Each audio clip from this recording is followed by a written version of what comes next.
Good morning, guys. So this morning there is good news in the camp. So look at this, guys. Both chicks have hatched out successfully. I'll show you guys. Both chicks hatched out okay.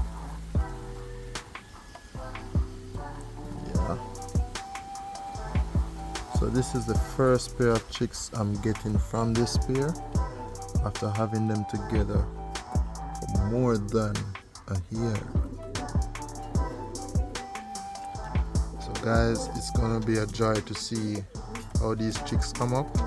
I'm really hoping that there'll be tail mark.